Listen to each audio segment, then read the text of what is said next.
kasi TV is a work day, is a working hour day. So ngayon, bibigyan ko kayo ng tips paano ba gamitin ang washing machine cleaner. At ito ay panglinis ng ating washing machine, pang disinfectant para manatiling malinis at walang bakterya. So ayan, bibigyan ko lang kayo ng idea kung ano ba yung mga sinasabi dito sa produkto na to guys. At ang mga sinasabi dito ay remove 99.9% of germs, remove bad odors, ang brand niya ay Dettol, so washing machine cleaner, at ang sinasabi niya dito ay 5-in-1.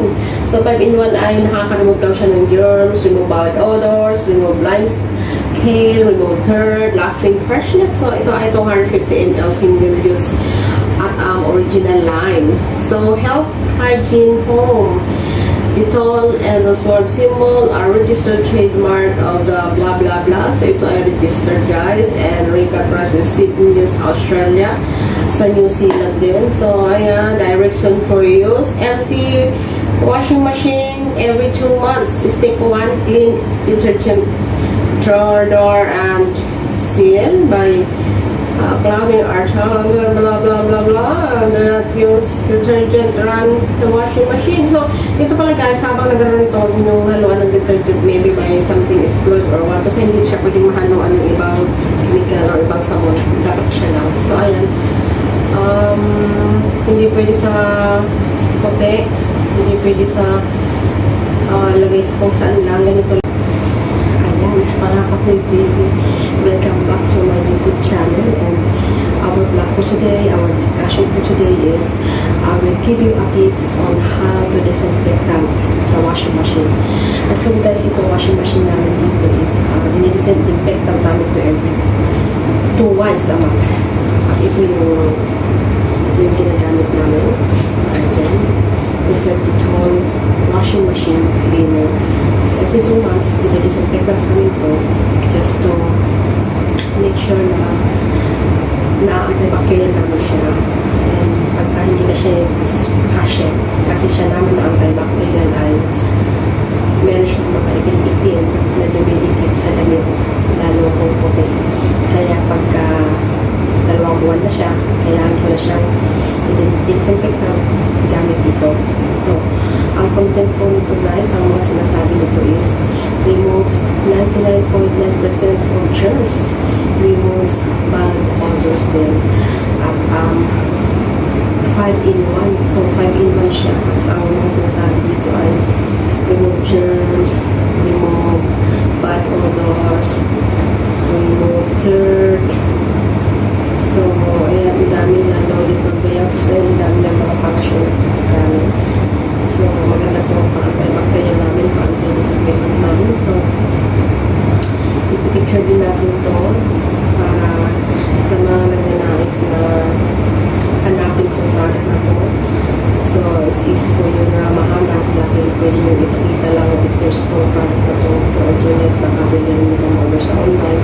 Pero hindi ako ang bumibili nito guys, hindi yung ko. Kaya hindi ko na alam at hindi ko i-recommend sa inyo kung saan store ito or drugstore or superstore na pwede nyo itong makakuha o mabili. So siguro pagka namimili ka nito, tingnan nyo na lang doon sa mga sabon counter, maganda mga dito counter doon na nakasama ito.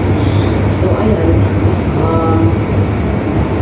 hindi po ako nag-recommend ng product. Ito po ay kung gusto nyo lang subukan at wala naman pong mawawala, pero ito po kasi ay base sa aking experience, ito naman ay okay at makakatulog talaga siya kasi pagka na-antibacterial ko na siya ay nawawala yung mga dark niya. So ayun, every 2 months yung gamit natin ito guys. So pwede natin siya nilagay. Ganito lang kung nilagay ito. So empty, wala siyang laman na damit kasi nakapaglaman na ako. So empty siya ha, wala siyang laman sa loob. Ito wala. Kasi let's close it. Ano ito lang.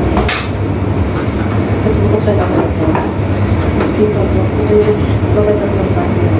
Isa sa so cleaner sa sabon. Isa kung may powder kayo. Ayan, dito natin siya ilagay sa loob.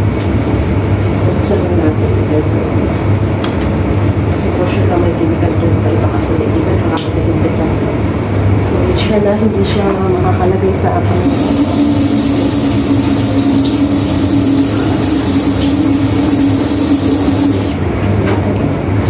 So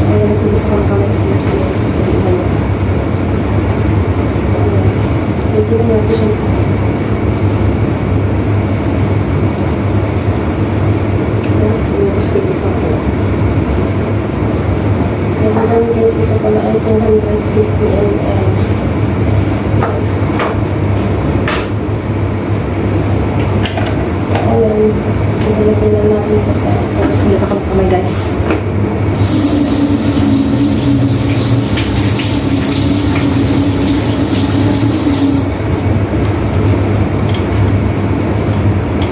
So, ayan, gagamitin natin ito sa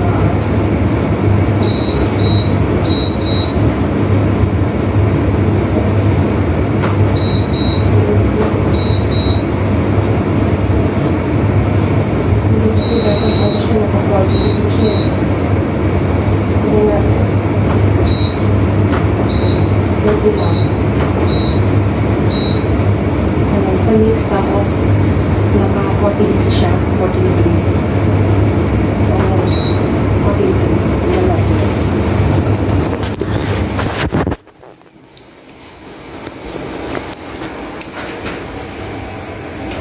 Dapat ka 40 degree. Yan, 40 degree siya.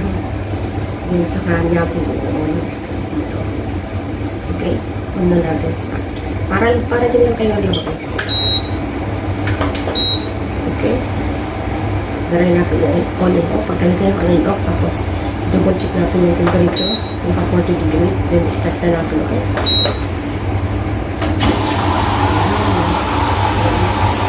Ito natin yung sa matapos siya. Ayun guys, so kung gustuhan nyo itong short video natin na how to disinfectant washing machine para po panatilihin po natin yung kalinisan at iwas bacteria na rin. So ayan, ito po yung product na aking ginamit. So see you on my next vlog. At kung bago ka pa lang sa aking YouTube channel, please do subscribe and don't forget na rin to hit the notification bell para marami kayong updated sa aking mga bagong upload videos. Bye!